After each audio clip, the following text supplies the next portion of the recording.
कि हमारे देश में टोबैको, गुटखा, खैनी ये इस तरीके से मिल रहे हैं जैसे कि चिप्स और कुरकुरे के पैकेट मिल रहे हैं।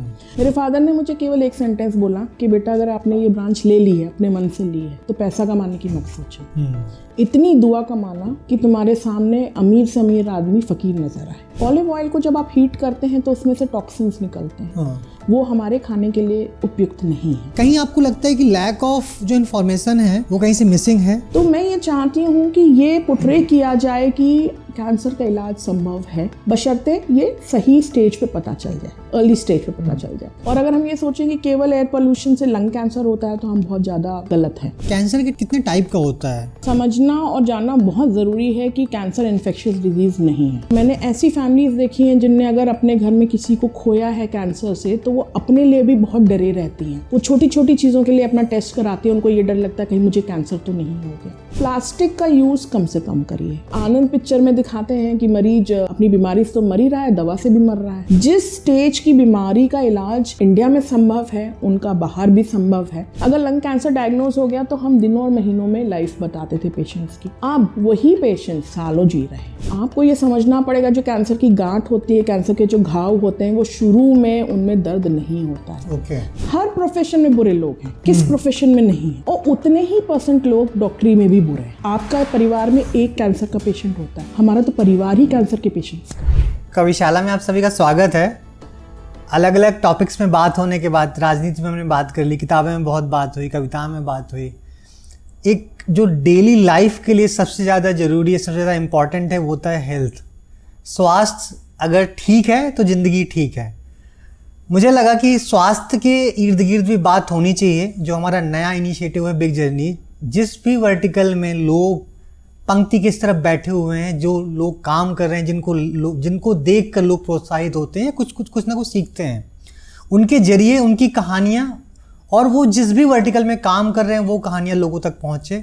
अगर दूसरी तरफ बैठा हुआ कोई एक व्यक्ति की लाइफ भी उससे चेंज होती है तो हमें लगेगा कि हमारा प्रयास सार्थक है। इसी श्रृंखला में आज हमारे साथ हैं doctor Pragya Shukla, Delhi state cancer institute में HOD हैं कैंसर की। बाकी इनकी क्या कहानी है हम इन्हीं से जानेंगे। मैम बहुत बहुत स्वागत है आपका कविशाला में। आगे बढ़ने से पहले आपकी डॉक्टर बनने से पहले की क्या कहानी है, आपकी क्या जिंदगानी है, वो अगर आप दर्शकों के लिए साझा कर पाएँ। देखिए, मैं बहुत छोटे से शहर से आती हूँ। छोटा है बट बहुत ज़्यादा फेमस शहर है, झांसी से आती हूँ। मेरे माता पिता दोनों डॉक्टर थे और मैं उनकी इकलौती संतान थी। तो जाहिर सी बात है कि डॉक्टर की सुपुत्री होने के नाते डॉक्टर बनना था। सब डॉक्टरों के बेटे उस समय, बच्चे उस समय डॉक्टर ही बनते थे। मेरा लिटरेचर में इंटरेस्ट था बट मेरी माँ ने मुझे बोला कि देखो, लड़कियों के लिए 2 ही 3 जॉब्स होते हैं, या तो वो डॉक्टर बन जाए, या तो वो IAS बन जाए, या वो टीचर बन जाए। तो मैं बायो अच्छा था मेरा, क्लास 10th में मैं ऑल इंडिया मेरी रैंक 2 थी। तो फिर ये हुआ कि बायो लिया जाए और डॉक्टरी की तैयारी की जाए, और डॉक्टरी में सिलेक्शन भी हो गया। MBBS करने के बाद जब PG करने की बारी आई तो ये हुआ, मेरा साइकियाट्री में बहुत इंटरेस्ट था। मेरे फादर एक रेनाउंड साइकियाट्रिस्ट थे बुंदेलखंड रीजन के, और कानपुर से लेके भोपाल तक और आगरा तक उस तरफ उनका, वो अकेले एक ज़माने में एक अकेले साइकियाट्रिस्ट हुआ करते थे। तो हमारे घर में मेला लगता था लोगों का। तो और मुझे इंटरेस्ट भी था साइकियाट्री, क्योंकि मुझे ऐसा लगता है साइकियाट्री बहुत कुछ साइकोलॉजी और लिटरेचर से जुड़ी हुई है। अगर आप उसको ध्यान से पढ़ें तो जो आपके शेरो शायरी हैं ये कहीं ना कहीं आपकी साइकोलॉजी और आपके साइकियाट्रिस्ट बेंट ऑफ माइंड उस पर टच कर जाते हैं। तो सोचा था कि साइकियाट्री लेंगे, और साइकियाट्री मिल भी गई। डिब्रूगढ़ मेडिकल कॉलेज में MD साइकियाट्री ज्वाइन की। अब जब वहाँ पहुँचे तो देखा कि हर जगह पापा, क्योंकि वर्ल्ड फेम के साइकियाट्रिस्ट थे, उनके नाम की चर्चा, उनके नाम के जर्नल्स, केस प्रेजेंटेशन हो रहा है तो पापा के जो केस पापा ने पब्लिश किए उनके आधार पे हो रहा है। जर्नल क्लब हो रहा है तो पापा का आर्टिकल उसमें प्रेजेंट हो रहा है। तो हमें ये लगा कि हम शायद पापा की छवि से या शैडो से निकल ही नहीं पाएंगे कभी। हम हमेशा डॉक्टर GD शुक्ला की बेटी बनकर ही रहेंगे। तो हम छोड़ाए उस ब्रांच को वहाँ पे। इत्तेफाकन उस समय 2 काउंसलिंग होती थी, एक स्टेट की होती थी और एक सेंटर की होती थी। तो जो स्टेट की काउंसलिंग हुई उसमें लखनऊ जब गए तो मेरी मदर ने बोला कि गायनी ले लेना, क्योंकि साइकेट्री तुमने छोड़ दी है, और मेरी मदर गायनिकोलॉजिस्ट हैं और लड़कियों के लिए गायनी बड़ी अच्छी सब्जेक्ट मानी जाती है, तो बोला गया कि गायनिकोलॉजी ले लेना। वहाँ जाके मुझे पता नहीं क्या हुआ क्योंकि मैंने अपने बाबा को बहुत अर्ली एज में खोया था। 42 इयर्स की एज में वो कैंसर, लैरिंक्स से, थ्रोट के कैंसर से उनकी डेथ हो गई थी जब पापा मेरे फर्स्ट ईयर MBBS में थे। और जब मैं प्रिपरेशन कर रही थी PG की, तब मेरे मामा की डेथ हो गई CS स्टमक से। तो मैंने वहाँ जाके रेडिएशन ऑन्कोलॉजी ऑप्ट कर दी। उसके बाद जब घर लौट के आई तो 3 महीने तक मेरी मम्मी ने मुझसे ढंग से बात नहीं की कि तुमने इतनी नेगेटिव ब्रांच उठा ली है, तुम कभी पॉजिटिव चीज़ उसमें देखोगी ही नहीं, हमेशा नेगेटिविटी रहेगी और डिप्रेशन का माहौल रहेगा। मेरे फादर ने मुझे केवल एक सेंटेंस बोला कि बेटा अगर आपने ये ब्रांच ले ली है, अपने मन से ली है, तो पैसा कमाने की मत सोचो, इतनी दुआ कमाना कि तुम्हारे सामने अमीर से अमीर आदमी फ़कीर नज़र आए। बस वही लेके हम चल पड़े, दिल्ली आ गए। टाटा मेमोरियल के बाद एजुकेशन के बाद दिल्ली आए, दिल्ली में Delhi state cancer institute join किया और एक कैंसर अवेयरनेस की, कैंसर की स्क्रीनिंग के लिए, अर्ली डिटेक्शन के लिए, अर्ली ट्रीटमेंट के लिए एक मुहिम सी अकेले शुरू की है और धीरे धीरे आप जैसे लोग मुझसे जुड़ते जा रहे हैं। बिल्कुल, और आपके ट्वीट्स हम देखते रहते हैं, जिस आसान भाषा में जो अवेयरनेस है कि लोगों को चीज़ें पता चलनी चाहिए कि कहाँ पे नॉलेज ऑफ लैक है सोसाइटी में, अभी वो कहीं फिल करने की कोशिश आप इन ट्वीट्स के जरिए, इस इन्फॉर्मेशन के जरिए जो कर रहे हैं बहुत सराहनीय है।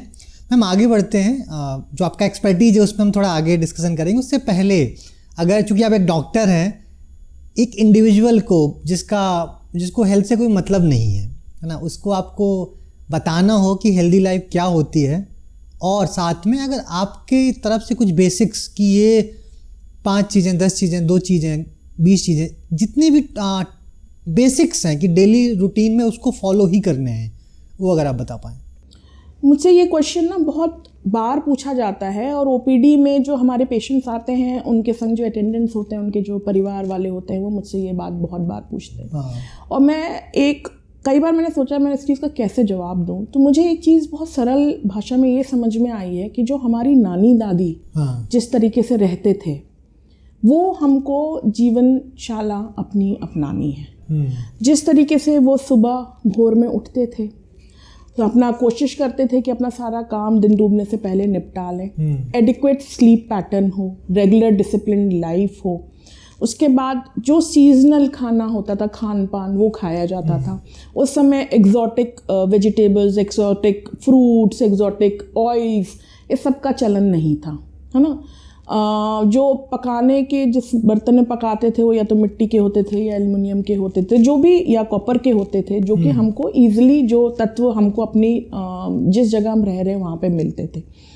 तो क्योंकि नेचर ने हर चीज़ ऐसे डिफ़ाइन की है कि हमारा खाने का तरीका, हमारा खाना पकाने का तरीका जिस तरीके का है, उसी तरीके का तेल हमारे आसपास मिलता है। जैसे सरसों का तेल है, कितना भी लोग rice brine oil, olive oil, तमाम तरीके के ऑयलों की बात करते हैं, बट अगर आप उनका बॉइलिंग पॉइंट और हमारे खाना बनाने की पद्धति को देखें, शैली को देखें, तो जो सबसे अच्छा फिट होता है उसमें होता है मस्टर्ड ऑयल, जो हम लोग कड़वा तेल जिसको साधारण भाषा में कहते हैं। और दूसरा जो होता है वो देसी घी, जो हम लोग आमूमन अपनी खान पान में यूज़ करते रहे हैं, तो वो हमारे लिए सबसे अच्छा है। ऑलिव ऑयल को जब आप हीट करते हैं तो उसमें से टॉक्सिन्स निकलते हैं, वो हमारे खाने के लिए उपयुक्त नहीं है।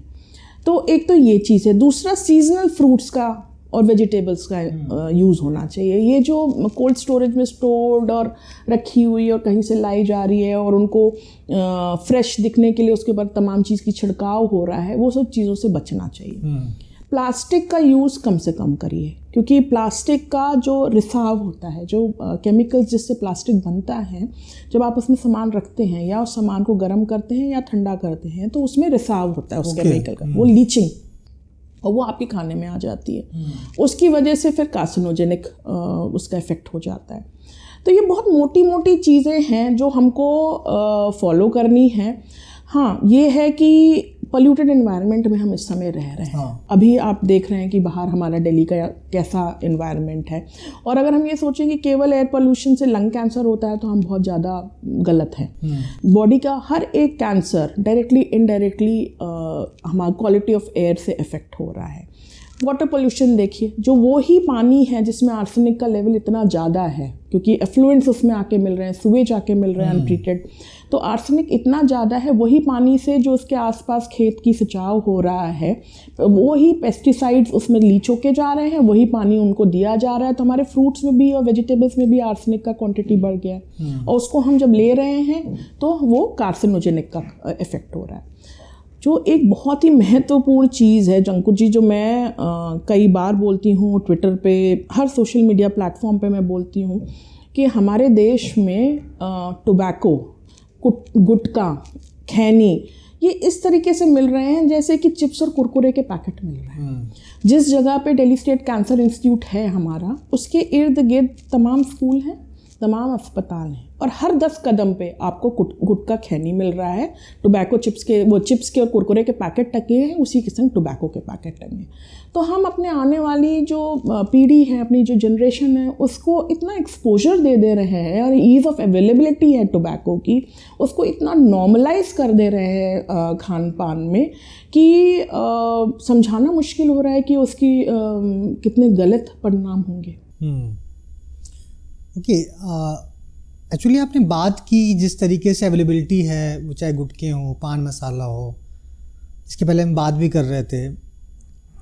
2-3 चीज़ें हैं। एक तो इसमें गवर्नमेंट का किस तरीके से रोल आप देखते हैं, चूँकि आप ऐसी जगह पे बैठे हैं जहाँ पे सबसे ज़्यादा इम्पॉर्टेंट है, जिस बीमारी के लिए आप लड़ रहे हैं उसके लिए सबसे ज़्यादा इम्पॉर्टेंट है कि जो गुटखे, पान मसाले बिल्कुल बैन होने चाहिए, बिल्कुल बंद होने चाहिए। एक गवर्नमेंट वाला रोल हो गया। दूसरा, ऐसे लोग जिनको लोग फॉलो करते हैं, फॉलो करने के बाद उनके लाइफस्टाइल की, जैसा उनका लाइफस्टाइल है वैसा वो लाइफस्टाइल अपना बनाना चाहते हैं। ऐसे लोग जिस समय पे गुटखा बेच रहे हैं, पान मसाला बेच रहे हैं, और उसमें ऐसे भी लोग हैं जिनके लिए फिटनेस बहुत इंपॉर्टेंट है ना। इस पूरे सर्कल को आप किस तरीके से देखते हैं? गवर्नमेंट की तरफ से किस तरीके के नॉर्म्स आने चाहिए, या नॉर्म्स हैं जो लोगों को नहीं पता है, अगर आप वो बता पाएँ। देखिए, गवर्नमेंट की तरफ से जो नॉर्म्स हैं भी वो उतनी स्ट्रिक्टली इम्प्लीमेंट नहीं हो रहे हैं, है ना। स्कूल्स के दायरे में आपके गुटखे की दुकानें हैं, तंबाकू की दुकानें हैं, हॉस्पिटल के दायरे में आपके गुटखे की, तंबाकू की दुकानें हैं। ये तो केवल फेलियर है कि आपने जो रूल्स लगाए हैं वो फॉलो नहीं हो रहे हैं, वो इम्प्लीमेंट नहीं हो रहे हैं। मैं जब भी टोबैको के अगेंस्ट बोलती हूँ तो लोग ये कहते हैं कि उनका क्या होगा, जिनका जीवन का धैर्य वही है, जिनकी अर्निंग सोर्स ऑफ इनकम वही है।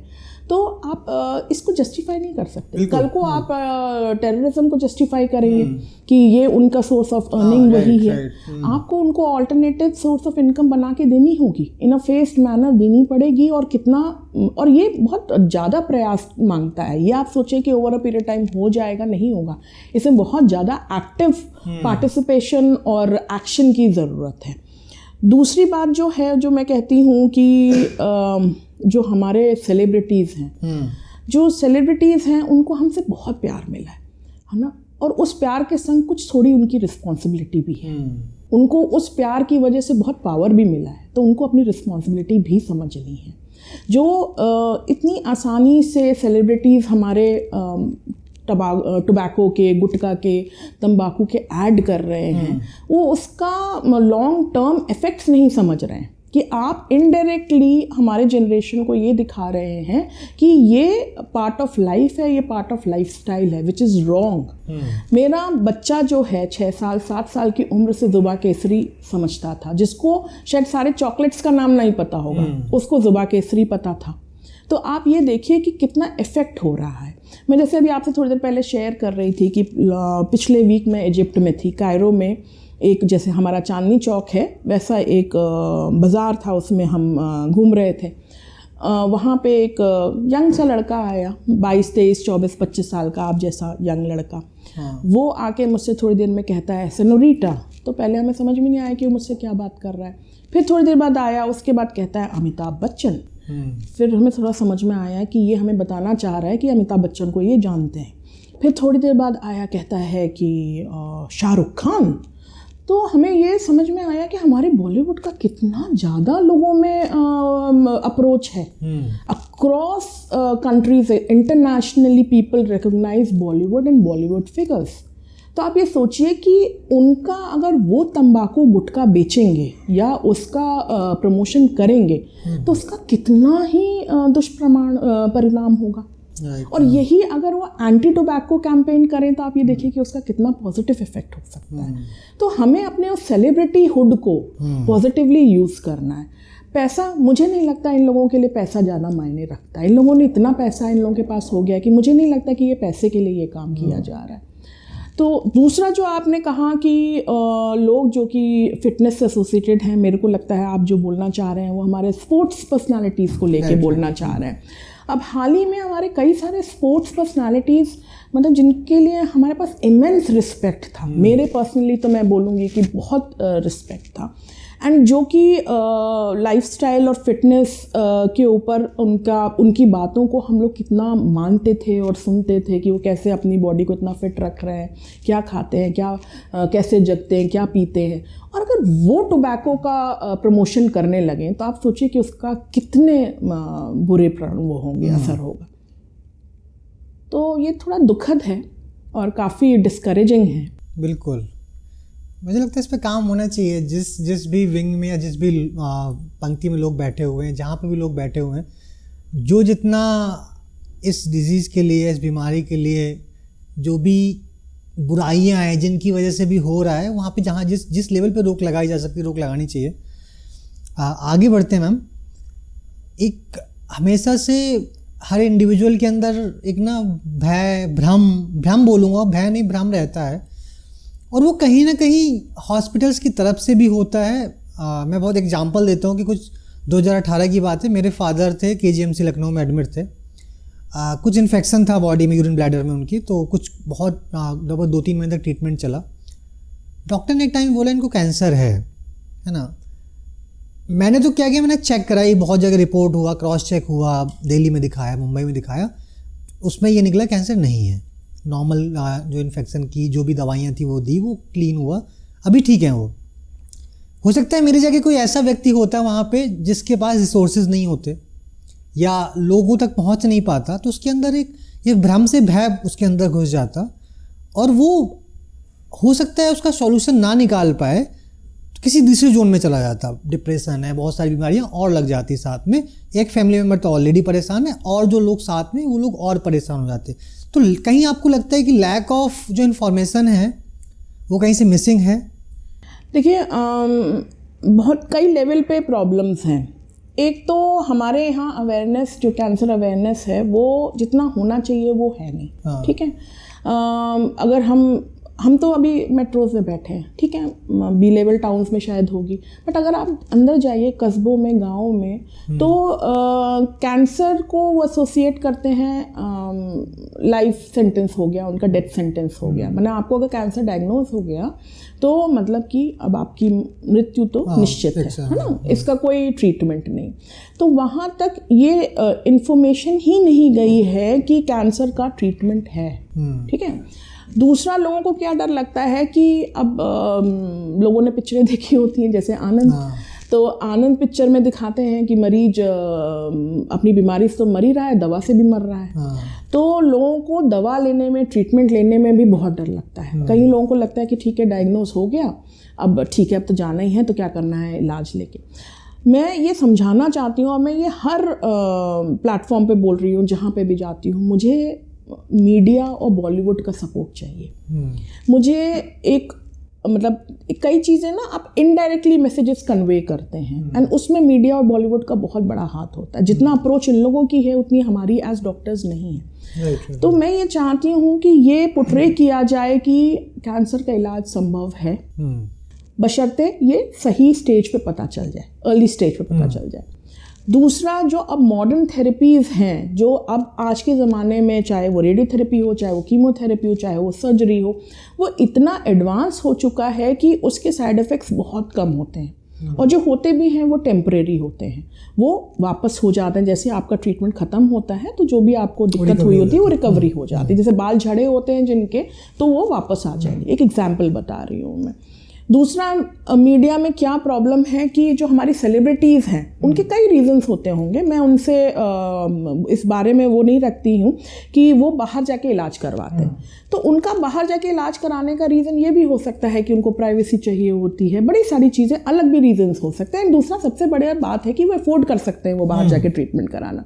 बट लोगों में जो मैसेज जाता है वो ये जाता है कि जो बाहर जाके विदेश, अमेरिका नहीं जाएं या लंदन ना जाएं तो वो उनका इलाज ही नहीं हो सकता कैंसर को, क्योंकि इस बीमारी का इलाज केवल विदेशों में संभव।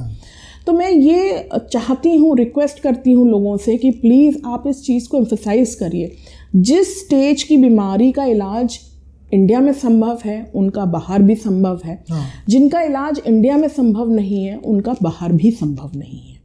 तो आपको डरना नहीं है। अगर कैंसर का आपका डायग्नोसिस बना है तो आपको घबराना नहीं है। इस समय जितना भी रिसर्च चल रहा है कैंसर को लेके, वो या तो कैंसर को ठीक करने के लिए चल रहा है, नहीं तो उसको क्रॉनिक डिजीज़ में तब्दील करने के लिए चल रहा है। जैसे डायबिटीज़ होती है, बीपी होता है, थायराइड होता है, ठीक है, हो गई बीमारी हो गई, उसके बाद आप दवा खाते रहते हैं, अपना नॉर्मल ज़िंदगी अपनी लीड करते रहते हैं, जीते रहते हैं।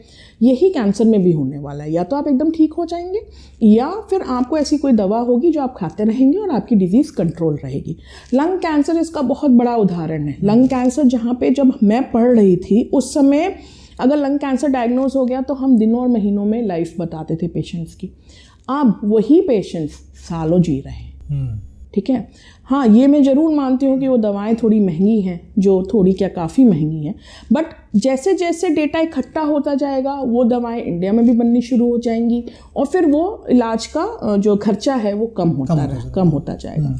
तो एक तो घबराना नहीं है, स्क्रीनिंग करवानी है। स्क्रीनिंग के बारे में लोगों को, अच्छे खासे पढ़े लिखे लोगों को स्क्रीनिंग के बारे में नहीं पता है। मैं आई एम श्योर आपको नहीं पता होगा कि स्क्रीनिंग क्या होती है। फीमेल्स में कौन सी स्क्रीनिंग होनी चाहिए, मेल्स में कौन सी स्क्रीनिंग होनी चाहिए, कौन सी एज से शुरू होना चाहिए।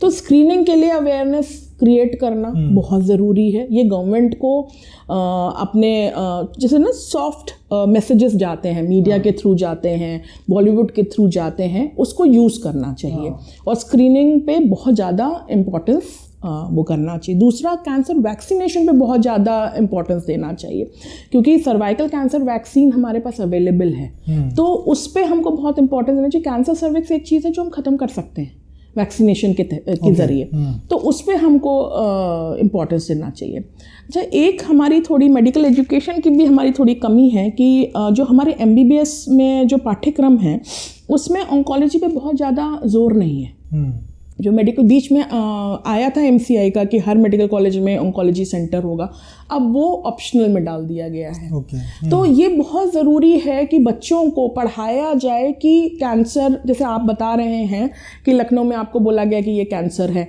और आपने 10 जगह फिर दिखाया। अगर आप नहीं दिखा पाते तो आप तो मान लेते कि कैंसर है और शायद हथियार भी डाल देते। तो शायद वो जो हमारी पढ़ाई की कमी है उसकी वजह से लोग, डॉक्टर्स भी उतने ओरिएंटेड नहीं हैं। तो इसलिए मैं जब भी कहीं बात करती हूँ तो मैं हमेशा ये कहती हूँ कि आप ऑन्कोलॉजिस्ट से मिलिए, जिसके पास ऑन्कोलॉजी की डिग्री हो उससे मिलिए, जिसके पास ऑन्कोलॉजी की ट्रेनिंग हो उससे मिलिए। मैं इस चीज़ को बार बार इसलिए एम्फेसाइज करती हूँ क्योंकि नॉर्मल जो ट्रेनिंग है हमारी मेडिकल पाठ्यक्रम की, उसमें अभी आज की डेट में ऑन्कोलॉजी की ट्रेनिंग इनकम्प्लीट है। ओके, बिल्कुल मैम। चूँकि किसी लेमैन को बताना हो, लोगों को नॉलेज नहीं होता है कि कैंसर के कितने टाइप का होता है ना, और स्क्रीनिंग, ठीक है, स्क्रीनिंग जो नहीं करा रहे हैं मान लीजिए, उनको कैसे स्टेज 1 या स्टेज 0 पे कैसे आइडिया लगेगा, क्योंकि सबकी कुछ अलग गतिविधियां होंगी। सारे जितने टाइप का कैंसर होता है सबका कुछ अलग अलग सिम्टम्स होंगे, अलग अलग चीज़ें होती होंगी। तो अगर किसी लेमैन को आपको बताना हो, जैसे मुझे आइडिया नहीं है, अगर मुझे आपको बताना हो कि कितने टाइप का कैंसर होता है और इसमें ये सिम्टम्स होते हैं, तो इनिशियली हमें तुरंत डॉक्टर के पास जाना चाहिए अगर ऐसा कुछ देखते हैं हम। देखिए इसमें ना मोटा मोटा अगर मैं कहूँ, बहुत ही बेसिक और जनरल तरीके से अगर मैं बताऊँ, तो 2 तरीके के कैंसर में डिवाइड करते हैं। एक होता है लिक्विड कैंसर, एक होता है सॉलिड कैंसर। लिक्विड कैंसर वो होता है जिसमें कि जिसको हम बोलचाल की भाषा में ब्लड कैंसर कहते हैं, ठीक है। तो जो ब्लड से एसोसिएटेड जितनी भी चीज़ें होती हैं वो लिक्विड कैंसर के अंतर्गत आ जाती हैं। उसके अलावा जो बॉडी के किसी भी पार्ट का जो भी कैंसर होता है वो सॉलिड कैंसर में है। अब आपको ये समझना बहुत ज़रूरी है कि लिक्विड कैंसर के स्पेशलिस्ट अलग होते हैं और सॉलिड कैंसर के अलग होते हैं। तो अगर आप सॉलिड कैंसर वाले से कहेंगे कि वो लिक्विड ट्रीटमेंट करें तो वो नहीं कर पाएंगे, और लिक्विड वाले से कहें कि वो सॉलिड का ट्रीटमेंट कर दें तो वो नहीं कर पाएंगे। ये कुछ ऐसा है कि पायलट है बट उसको एक को हेलीकॉप्टर उड़ाना आता है, एक को एरोप्लेन उड़ाना आता है, एक को रॉकेट उड़ाना आता है। तो जस्ट बिकॉज वो पायलट है इसका मतलब नहीं है कि वो दोनों में से तीनों में से कुछ भी उड़ा ले जाएंगे। अच्छा, अब जो है जो आप कह रहे हैं कि अगर मान लो कोई स्क्रीनिंग नहीं करा रहा है तो उसके शुरुआती लक्षण क्या हैं कैंसर से, जिससे कि उसको सतर्क हो जाना चाहिए और एक ऑन्कोलॉजिस्ट से मिलना चाहिए। बहुत देखिए वैसे तो साइट वाइज हो जाएगा कि जैसे अगर स्तन का कैंसर है तो स्तन से एसोसिएटेड चीज़ें होंगी, अगर खाने की नली का कैंसर है तो उससे एसोसिएटेड होगी। बट जनरल जो अगर मैं सिम्टम्स की बात करूं तो उसमें है कि जैसे आपका वेट एकदम से घट रहा है, आप कोशिश नहीं कर रहे हैं वेट घटाने की, आपने अपना खान पान वही रखा है बट आपका वजन गिरता जा रहा है। आपके शरीर में अनीमिया हो रहा है, खून की कमी हो रही है, आपको कहीं से ब्लीडिंग नहीं हो रही है बट आपको अनीमिया हो रहा है। उसके बाद कोई भी घाव जो भरे ना, जो हील ना हो, आपने सब कर लिया बट वो हील, जैसे मुंह में छाला है, मुंह में अल्सर है और वो बना हुआ है। अच्छा, मैं एक चीज़ ये बोलना चाहूँगी कि लोगों को ये लगता है, सारे पेशेंट्स मेरे पास आके बोलते हैं मैडम दर्द नहीं था तो इसलिए हम दिखाने नहीं आए। आपको ये समझना पड़ेगा जो कैंसर की गांठ होती है, कैंसर के जो घाव होते हैं, वो शुरू में उनमें दर्द नहीं होता है। जब वो बढ़ जाता है, जब वो चीज़ फैल जाती है, तब उसमें दर्द होना शुरू होता है। कहीं से भी रिसाव होना, खून जाना मुंह से, नाक से, आपके बच्चेदानी के मुंह के रास्ते से या स्तन से, ये आपको एक शुरुआती संकेत है कि आपको ऑन्कोलॉजिस्ट से मिल लेना चाहिए। खाना निगलने में दिक्कत होना, आवाज़ बदलना, खांसी जो ठीक नहीं हो रही है, उसके बाद आपको फीवर आ रहा है जिसको आपको कॉज नहीं समझ में आ रहा हो, आपको कांस्टेंट हेडेक बना रहता हो, आपकी आंख से दिखना बंद हो गया, आपकी आई साइट ठीक है बट नज़र आपकी कम होती जा रही है, जो आपके चश्मे वाले डॉक्टर हैं वो उसमें कमी नहीं दिखा पा रहे हैं। ये सारे रीजंस हैं जो कि आपको सतर्क करते हैं कि आपको एक ऑन्कोलॉजिस्ट से मिलना चाहिए। अच्छा, इसमें होता है कि जो आपने चीज़ें बताई, कई बार होता है जो घरेलू लोग हैं, घरेलू नुस्खे बहुत चलते हैं, है ना। किसी का कहीं पे पेन हो रहा है या ब्लड नहीं रुक रहा है तो वो घरेलू नुस्खे, कहीं उन्होंने हल्दी लगा दी, कोई लेप लगा दी, तो घरेलू नुस्खे लेने चाहिए, नहीं लेने चाहिए? बिल्कुल भी। जो घरेलू नुस्खे आप बता रहे हैं, जैसे हल्दी तो एस्टैब्लिश्ड एंटी इन्फ्लेमेटरी है ना, तो उसका इस्तेमाल जो हमारे पूर्वज करते थे वो गलत नहीं था, बट एक लिमिट तक ही ये नुस्खों का इस्तेमाल करना चाहिए। अच्छा, नीम हकीम जो इस्तेमाल होते हैं बाबा लोगों का है, मैं ये कहूँगी कि मेरा उसके लिए ज़्यादा ज्ञान नहीं है। उनकी आयुर्वेद बहुत सक्षम ब्रांच है बट इट्स अ साइंस, और उसी को प्रैक्टिस करना चाहिए जिसको उसके बारे में बहुत ज़्यादा नॉलेज हो, जिसने पढ़ा हो उसके बारे में। हर कोई आयुर्वेद शुरू नहीं कर सकता। और जो भस्म ऐड होती हैं आयुर्वेदिक मेडिसिन, सो कॉल आयुर्वेदिक मेडिसिन में, उससे क्या हो रहा है कि मल्टीपल ऑर्गन फेलियर हो जा रहा है, बोन मैरो डिप्रेशन हो जा रहा है, लिवर टॉक्सिसिटी हो जा रही है, किडनी टॉक्सिसिटी हो जा रही है। तो वो कैंसर तो नहीं रोक पाते हैं, और क्या होता है कि हम मल्टीपल ऑर्गन फेलियर कर देते हैं, तो ना हम कीमोथेरेपी पेशेंट को दे पाते हैं ना रेडियोथेरेपी। और जब तक पेशेंट हमारे पास पहुंचता है उसका इतना एडवांस स्टेज हो जाता है कि वो किसी भी इलाज के लायक नहीं रह जाते। तो मेरे हिसाब से एज एन ऑन्कोलॉजिस्ट मैं तो यही रिकमेंड करूँगी कि आपको एक ऑन्कोलॉजिस्ट को मिलना चाहिए। और ये सब ट्रीटमेंट्स में भी आप साइड में करें कि जैसे आपने हल्दी का दूध पीने की बात करी और ये सब बात है, बट प्राइमरी ट्रीटमेंट जो है एक ऑन्कोलॉजिस्ट के उसमें ही होना चाहिए। ओके। कई बार क्या होता है, किसी फैमिली में डायग्नोस हुआ किसी को कैंसर है, तो एक सबसे जो बड़ी चीज़ एक पूरी फैमिली पे, रिलेटिव्स पे, जो आसपास लोग रह रहे होते हैं, वो मेंटली कहीं ना कहीं वीक होने लगते हैं ना, कमज़ोर पड़ने लगते हैं। उस समय पे जो उनकी सराउंडिंग है, दो चीज़ें हैं बेसिकली, लोगों के अंदर गलतफहमी रहती है, ये मे बी जो टियर 2 टियर 1 सिटीज़ हैं उस पर नहीं है कि कहीं ये रोग छूने से तो नहीं फैलता है, तो उसके लिए अगर आप कुछ बोल देंगे तो ज़्यादा वो स्ट्रांग वॉइस होगी। दूसरा, मेंटली कैसे तैयार रहे ये लोग, ये सभी के लिए, किसी भी सिटी में किसी भी एरिया में लोग रह रहे हैं, क्योंकि मेंटली सबसे ज़्यादा हार्म करता है। किसी को नहीं भी है, मेरे घर में किसी को हो गया है तो वो पूरी फैमिली डिस्ट्रॉय होने लगती है।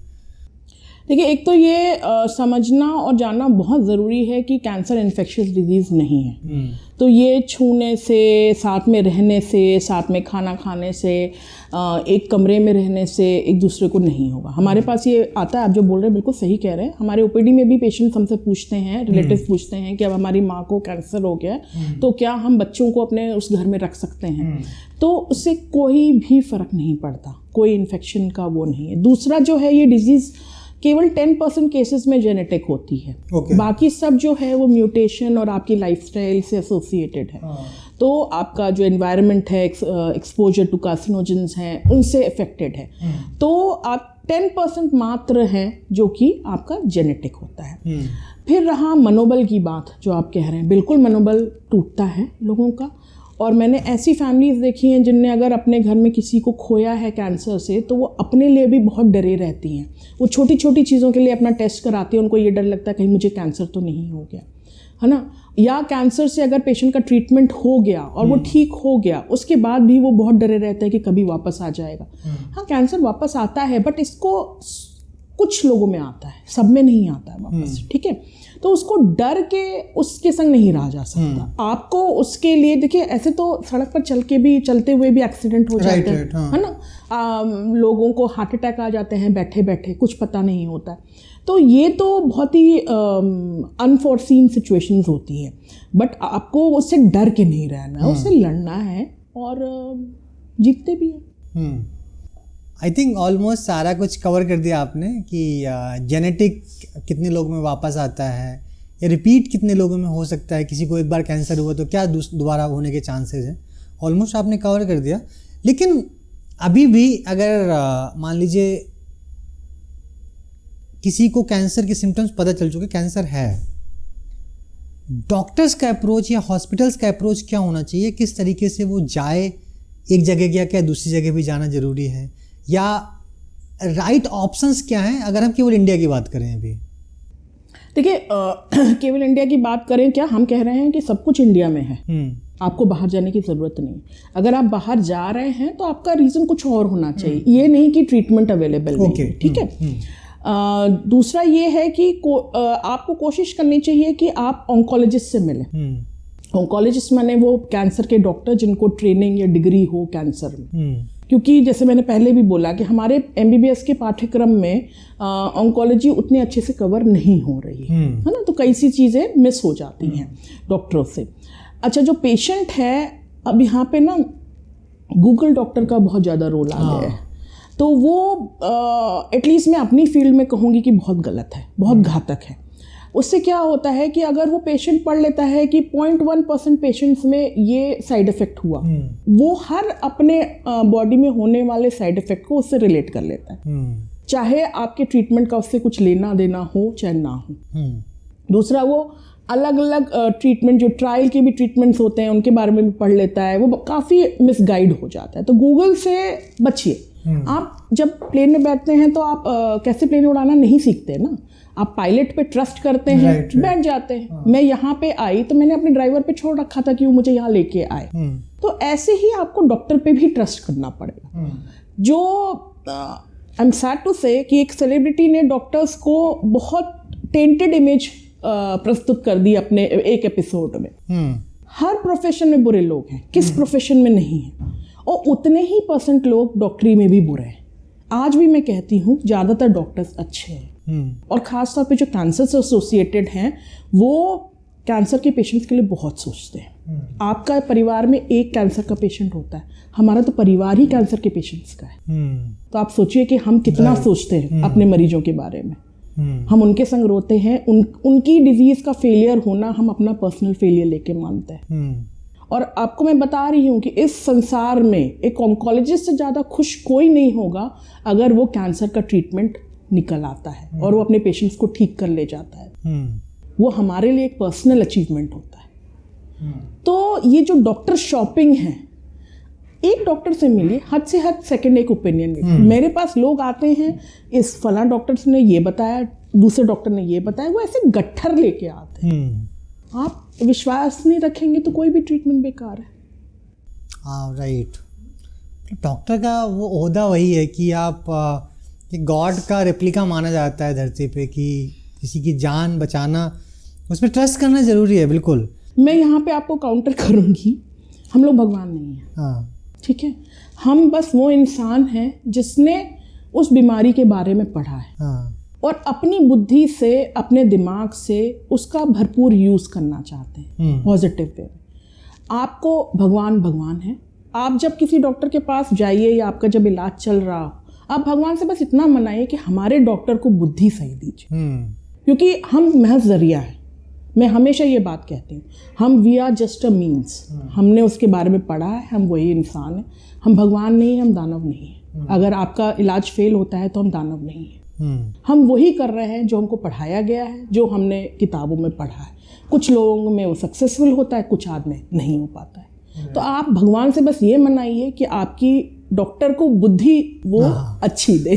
बिल्कुल नहीं, बिल्कुल आप डॉक्टर एक जरिया होते हैं, और मैं अपना वाक्य उसको थोड़ा ट्वीक करता हूँ कि जो भी बेसिकली इन्फॉर्मेशन है, भगवान से हम यही मनाएंगे कि डॉक्टर्स जो भी पढ़ाई कर रहे हैं उस पर थोड़ा फोकस्ड होके उस नॉलेज का यूज, चूँकि किसी और पे करना है, किसी और इंसान पे करना है, तो उसको सही से करें। मैम आपका, चूँकि हम अभी बात कर रहे थे इसके पहले, इम्पॉर्टेंट है कि जो इन्फॉर्मेशन है कि केवल कैंसर नहीं, सभी बीमारियों के जो इर्द गिर्द का एक नॉलेज बेस है, एक इन्फॉर्मेशन है, वो लोगों तक सही से पहुँचे, है ना। आपके क्या प्रयास हैं कि चूँकि आपका एक्सपर्टीज एक कैंसर है, तो इसका नॉलेज बेस अगर एक लेमैन तक, एक गांव के आदमी तक, लोगों तक पहुंचाना है, या कोई और प्रयास जो आप प्लान कर रहे हैं लोगों तक इस इन्फॉर्मेशन को पहुंचाने के लिए, जागरूकता इस बीमारी के इर्द गिर्द जो पहुंचनी चाहिए लोगों तक, उसको पहुंचाने के लिए? देखिए अंकुर जी, मैं अभी सिंगल पर्सन आर्मी हूँ। अपने एक सिंगल पर्सन के राइट्स और एफर्ट्स के नाते मैं जितने सोशल मीडिया प्लेटफॉर्म हैं, और आपने मेरा ट्विटर हैंडल देखा होगा, मैं रोज़ एक मिथ को बस्ट कर रही हूँ कि कैंसर से एसोसिएटेड जितनी भी लोगों को भ्रामक नॉलेज है उसको दूर करने की कोशिश कर रही हूँ। इसके अलावा मेरे ऑलमोस्ट एवरी संडे मैं कहीं ना कहीं अवेयरनेस कैंप लगा रही होती हूँ। अब जो मेरा नेक्स्ट एजेंडा है वो एक कैंसर स्क्रीनिंग वैन बनाने का है। अब होता क्या है कि महिलाओं या इवन पुरुषों को, कि हम अपनी रोज़मर्रा की ज़िंदगी में इतने व्यस्त होते हैं कि बीमार हुए तो हॉस्पिटल चले जाएंगे, बट स्क्रीनिंग, मतलब लोगों को समझ में नहीं आता कि हेल्दी आदमी क्यों अस्पताल जाए, एक डॉक्टर के पास क्यों जाए। ये आप खुद भी सोचिए तो उनको लॉजिक नहीं समझ में आता, या वो सोचते हैं करेंगे कभी करेंगे, है ना। तो मैं ये चाहती हूँ कि लोग स्क्रीनिंग के लिए अस्पताल ना आए, स्क्रीनिंग की जो सुविधाएं हैं, फैसिलिटीज़ हैं, वो लोगों तक पहुँचें। और इसके लिए, क्योंकि मैं बुंदेलखंड से आती हूँ, सबसे पहले मैं बुंदेलखंड में ये शुरू करना चाह रही हूँ। हमारे एमपी साहब हैं अनुराग जी, उनसे हमने बात भी की है कि हम वैन बनाएं जिसमें कि सारी स्क्रीनिंग की सुविधाएं अवेलेबल हों, और उसको ले जाके हम पंचायतों से बात करके हफ्ते में एक दिन हम कोई गांव चुन लें और वहाँ पे अपने यहाँ के लोगों की स्क्रीनिंग करें। अच्छा, उसी के साथ मैं जैसे ये अवेयरनेस, जैसे आपने मुझसे सिम्टम्स पूछे थे, तो जैसे पावर पॉइंट प्रेजेंटेशन के ज़रिए, है ना, एक प्रोजेक्टर के थ्रू लोगों को वो सब बताएं, लोगों को फोटोग्राफ दिखा के बताएं कि ऐसा दिखे तो आपको डॉक्टर से मिलना है। दूसरा, जो कैंसर वैक्सीन्स आ गई हैं उसके बारे में लोगों को बताएं, और जितना हो सके अपनी जो लड़कियां हैं जो उसके लिए एलिजिबल हैं उनको वैक्सीनेट करें। फिर जो पेशेंट ठीक हो जाते हैं कैंसर से, वो अस्पताल नहीं आना चाहते। अपनी जांच के लिए, अपने फॉलोअप के लिए, उनको भी हम उस वैन से, जो डॉक्टर है वो फॉलोअप में उन पेशेंट्स को वहीं उनके गांव में ही देख ले। तो एक वैन से हम बहुत सारा पॉपुलेशन कवर कर सकते हैं। और इससे क्या होगा कि जो कैंसर सेंटर्स में हमारे यहाँ हम लोग को रिसोर्स की कमी है, जो कैंसर सेंटर्स में भीड़ होती है वो भी बहुत कम हो जाएगा। पेशेंट्स और लोगों के ऊपर, जो डॉक्टर्स के ऊपर लोड है वो कम हो जाएगा।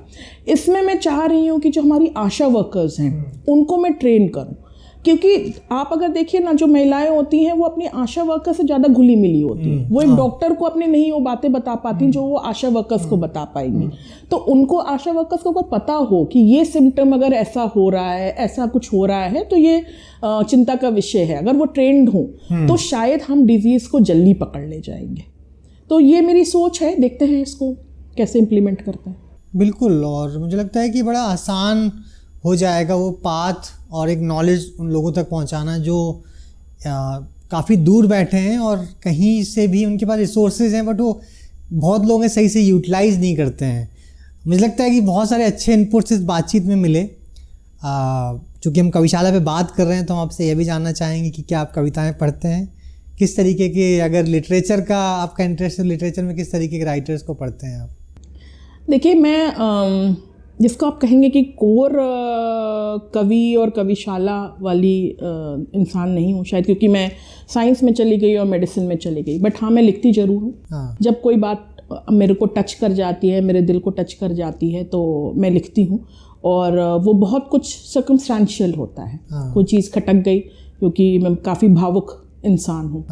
तो भावुकता जो है वो आपके अंदर के कवि को जगाती है। और उसमें मैं फिर लिखती हूँ। बिल्कुल, आपसे कभी बातचीत होगी तो कभी हम सुनेंगे अलग से कविशाला पे आपकी कविताएं जो भी आपने लिखी हैं, और अगर अभी भी हैं तो अभी भी हम सुन सकते हैं अगर कुछ है आपके पास। नहीं, वो उसके लिए दूसरी। बिल्कुल डन है। तो उसके लिए हम कोई नेक्स्ट सेशन रखेंगे, उसमें कविताएं आपसे सुनेंगे और लिटरेचर पे पूरी बात करेंगे। मैम, आखिरी में आप कुछ और इन्फॉर्मेशन हो सकता है इस बातचीत में जो मिस रह गई हो और आपको लगता है कि लोगों तक पहुँचनी चाहिए, वो साझा कर पाएँ, और किन 2 लोगों को आप रिकमेंड करेंगे कि कविशाला का जो बिग जर्नी सेगमेंट है इससे आप उनको सुनना चाहें? ओ, ये तो बड़ा टफ क्वेश्चन है भाई। तो मैं ये चाहूँगी कि आप लोग जो इंडियन कैंसर सर्वाइवर्स हैं, जो इंडिया में जिनका ट्रीटमेंट हुआ है, उन लोगों की जर्नी को आप लोगों के सामने सक्सेस स्टोरीज लेके आएँ। क्योंकि कैंसर को हम लोग एसोसिएट करते हैं टीयर्स से, है ना, हम लोग डेथ से, फेलियर से एसोसिएट करते हैं इंडिया में, तबाही से एसोसिएट करते हैं। तो हम जो लोगों ने इंडिया में, बड़े बड़े लोग हैं जिनने बाहर ट्रीटमेंट लिया और वो सक्सेस स्टोरीज है, बट हम चाहते हैं कि जो हिंदुस्तान में, जैसे महिमा चौधरी का मुझे एग्जांपल बहुत अच्छा लगा था। उनने बहुत वोकल हुई थी वो, कि उनकी बीमारी पकड़ी गई, इंडिया में उन्होंने ट्रीटमेंट कराया और वो ठीक है। तो हमें ऐसे शायद लोगों को प्लेटफॉर्म देना चाहिए, ताकि लोगों को ये समझ में आए कि इसका ट्रीटमेंट इंडिया में भी पॉसिबल है और लोग ठीक होते हैं। तो मैं ऐसे लोगों को सुनना चाहूँगी आपके द्वारा। बिल्कुल मैम, प्रयास रहेगा कि ऐसे लोगों को हम यहाँ पे लेके आ पाएँ। बहुत बहुत धन्यवाद, आपने वक्त निकाला, एक अच्छी बातचीत हुई, और मुझे लगता है कि जो लोग भी इस बातचीत को सुनेंगे, जो भी भ्रम है या भय है लोगों के अंदर की, वो दूर होंगे, और अपफ्रंट आके कि जो भी चीज़ें फेस कर रहे हैं वो डॉक्टर से सजेशंस लेंगे, डॉक्टर्स को दिखाएंगे जाके, और उसमें वोकल होकर बोलेंगे कि हाँ अगर ये तो उसका सॉल्यूशन की तरफ काम करेंगे, ना कि भ्रम और भ्रम में बैठ जाना। घर भ्रम और भय, और लोगों को ये लगता है कि कैंसर एक टैबू है, माने उनने कोई गलत काम किया या उनके पुराने जन्म का कोई पाप है जो निकल के, ऐसा कुछ नहीं है। कैंसर एक बीमारी है जो किसी को भी बाकी बीमारियों की तरह हो सकती है। जैसे बाकी बीमारियों के लिए हम डॉक्टर से मिलते हैं, वैसे ही इसके लिए भी हमें डॉक्टर से मिलना है। बिल्कुल ठीक है। तो जितनी अर्ली स्टेज में आप मिलेंगे उतना आपका क्योर होने का, ठीक होने की चांसेस बढ़ जाएंगे। तो इसको छुपाने की ज़रूरत नहीं है। बिल्कुल, बहुत बहुत धन्यवाद। Thank you so much.